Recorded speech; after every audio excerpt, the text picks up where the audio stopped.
তো এর আগের টিউটোরিয়ালে আমরা ব্যাকগ্রাউন্ড ইমেজ কীভাবে সেট করতে হয় তা শিখলাম। তো এবারের টিউটোরিয়ালে আমরা দেখব যে ব্যাকগ্রাউন্ড রিপিট কীভাবে করতে হয়।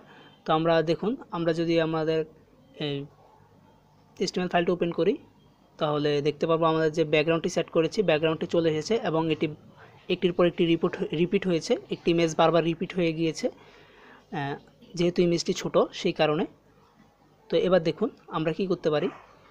আমরা এখানে একটি ট্যাগ ব্যবহার করতে পারি যার নাম ব্যাকগ্রাউন্ড রিপিট। এটা আরেকটি ট্যাগ, এটির মাধ্যমে ব্যাকগ্রাউন্ডকে রিপিটকে কন্ট্রোল করা যায়। তো ডিফল্ট অবস্থায় এর ভ্যালু হিসেবে রিপিট থাকে। তো এখন আমরা এটিকে চেঞ্জ করব। তো ধরুন আমরা চাচ্ছি আমাদের যে ব্যাকগ্রাউন্ডটি রয়েছে এটি এক্স অক্ষ বরাবর রিপিট হবে, নিচে কোনো ব্যাকগ্রাউন্ড রিপিট হবে না, শুধু বাম থেকে ডান দিকে এক্স অক্ষ বরাবর রিপিট হবে।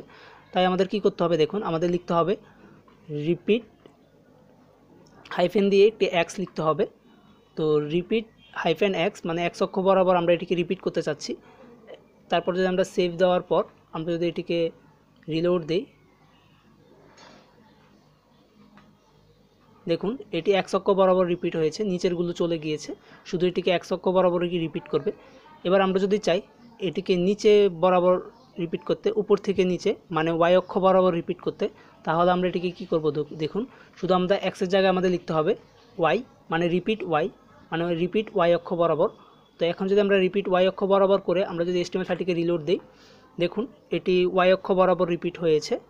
তো এভাবে চাইলে আমরা এটিকে কন্ট্রোল করতে পারি। তো এবার আমরা যদি চাই যে না আমাদের কোনোভাবেই রিপিট হবে না, শুধু আমরা যে ইমেজটি সেট করেছি সেই ইমেজটিই থাকবে, অন্য কোনোভাবে রিপিট হবে না, এই জন্য আমাদের কী করতে হবে, আমাদের লিখতে হবে নো একটি হাইফেন দিয়ে তারপর লিখতে হবে রিপিট। তো আমরা যদি নো রিপিট এই কথাটি লিখি, লেখার পর আমরা যদি রিলোড দিই তাহলে দেখুন আমাদের ফাইলটি কোনোভাবেই রিপিট হবে না, যে ইমেজটি রয়েছে শুধু সিম্পলি সেই ইমেজটিই থাকবে। এবং আমি বলেছিলাম যে রিপিট এই লেখাটি ডিফল্ট অবস্থায় থাকে। তো আমি যদি এখানে রিপিট কথাটি লিখি, রিপিট কথাটি লেখার পর আমি সেভ দিয়ে এবার যদি আমি রিলোড দিই, দেখুন ব্যাকগ্রাউন্ডটি রিপিট হবে বারবার। তো এটি ডিফল্ট অবস্থায় থাকে। আপনি যদি এখানে রিপিট কথাটি নাও লিখেন তাহলে এটি চলে আসবে। আর তারপর আমরা দেখলাম যে কীভাবে এক্স অক্ষ বরাবর রিপিট করতে হয়। এক্স অক্ষ বরাবর রিপিট করার জন্য আপনাকে লিখতে হবে রিপিট হাইফেন এক্স। তো আর যদি আপনাকে ওয়াই অক্ষ বরাবর রিপিট করতে হয় তাহলে আপনাকে লিখতে হবে রিপিট হাইফেন ওয়াই। তো আর আপনি যদি রিপিট না করেন তাহলে আপনার নো হাইফেন রিপিট এই কথাটি এই ভ্যালুটি ব্যবহার করতে হবে।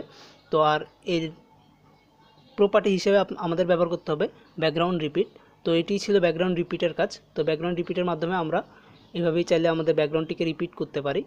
তো আমার চ্যানেলের ভিডিওগুলো দেখার জন্য আপনাকে ধন্যবাদ। তো সম্পূর্ণ ভিডিওটি দেখেছেন সেজন্য আপনাকে ধন্যবাদ। অবশ্যই আমার চ্যানেলটিকে সাবস্ক্রাইব করবেন এবং পাশে থাকা বেল বাটনটিতে ক্লিক করবেন এবং ভিডিওটিকে লাইক করবেন এবং আপনার মূল্যবান মতামত কমেন্টের মাধ্যমে জানাবেন। ধন্যবাদ আমার এই চ্যানেলের পাশে থাকার জন্য।